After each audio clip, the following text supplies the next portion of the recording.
বিসমিল্লাহির রহমানির রহিম। পরম করুণাময় ও অসীম দয়ালু আল্লাহর নামে শুরু। لا أقسم بيوم القيامة ولا أقسم بالنفس اللوامة أيحسب الإنسان أن لن نجمع عظامه بلى قادرين على أن نسوي بنانه।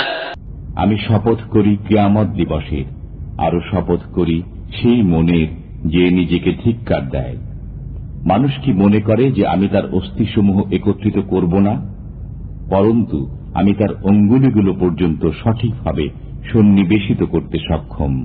بل يريد الإنسان ليفجر أمامه يسأل أيان يوم القيامة فإذا برق البصر وخسف القمر وجمع الشمس والقمر يقول الإنسان يومئذ أين المفر। বরং মানুষ তার ভবিষ্যৎ জীবনেও ধৃষ্টতা করতে চায়। সে প্রশ্ন করে কিয়ামত দিবস কবে? যখন দৃষ্টি চমকে যাবে, চন্দ্র জ্যোতিহীন হয়ে যাবে এবং সূর্য ও চন্দ্রকে একত্রিত করা হবে, সেই দিন মানুষ বলবে, পলায়নের জায়গা কোথায়? كلا لا وزر إلى ربك يومئذ المستقر ينبأ الإنسان يومئذ بما قدم وأخر। না, কোথাও আশ্রয়স্থল নেই। আপনার পালনকর্তার কাছেই সেদিন ঠাঁই হবে। সেদিন মানুষকে অবহিত করা হবে সে যা সামনে প্রেরণ করেছে ও পশ্চাতে ছেড়ে দিয়েছে। بل الإنسان على نفسه بصيرة ولو ألقى معاذيره لا تحرك به لسانك لتعجل به إن علينا جمعه وقرآنه। বরং মানুষ নিজেই তার নিজের সম্পর্কে চক্ষুষ্মান, যদিও সে তার অজুহাত পেশ করতে চাইবে। তাড়াতাড়ি শিখে নেওয়ার জন্য আপনি দ্রুত ওহী আবৃত্তি করবেন না। এর সংরক্ষণ ও পাঠ আমারই দায়িত্ব। فإذا قرأناه فاتبع قرآنه ثم إن علينا بيانه। অতঃপর আমি যখন তা পাঠ করি তখন আপনি সেই পাঠের অনুসরণ করুন। এরপর বিশদ বর্ণনা আমারই দায়িত্ব। كلا بل تحبون العاجلة وتذرون الآخرة وجوه يومئذ ناظرة إلى ربها ناظرة ووجوه يومئذ باسرة। কখনো না, বরং তোমরা পার্থিব জীবনকে ভালোবাসো এবং পরকালকে উপেক্ষা করো। সেদিন অনেক মুখমণ্ডল উজ্জ্বল হবে, তারা তাদের পালনকর্তার দিকে তাকিয়ে থাকবে, আর অনেক মুখমণ্ডল সেদিন উদাস হয়ে পড়বে।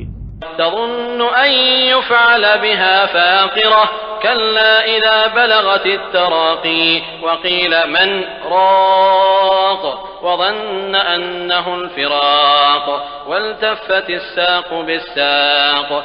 তারা ধারণা করবে যে তাদের সাথে কোমর ভাঙা আচরণ করা হবে। কখনো না, যখন প্রাণ কণ্ঠাগত হবে এবং বলা হবে কে ঝাড়বে, এবং সে মনে করবে যে বিদায়ের ক্ষণ এসে গেছে এবং গোছা গোছার সাথে জড়িত হয়ে যাবে।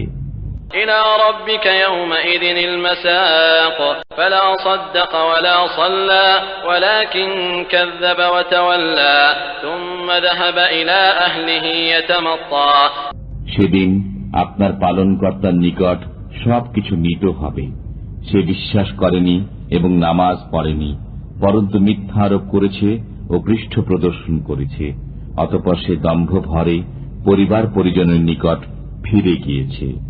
أولى لك فأولى ثم أولى لك فأولى أيحسب الإنسان أن يترك سدى ألم يكن نطفة من مني يمنى। তোমার দুর্ভোগের উপর দুর্ভোগ, অতঃপর তোমার দুর্ভোগের উপর দুর্ভোগ। মানুষ কি মনে করে যে তাকে এমনি ছেড়ে দেওয়া হবে? সে কি স্খলিত বীর্য ছিল না? ثم كان علقة فخلق فسوى فجعل منه الزوجين الذكر والأنثى أليس ذلك بقادر على أن يحيي الموتى। অতঃপর সে ছিল রক্তপিণ্ড, অতঃপর আল্লাহ তাকে সৃষ্টি করেছেন এবং সুবিন্যস্ত করেছেন, অতঃপর তা থেকে সৃষ্টি করেছেন যুগল, নর ও নারী। তবু কি সেই আল্লাহ মৃতদেরকে জীবিত করতে সক্ষম?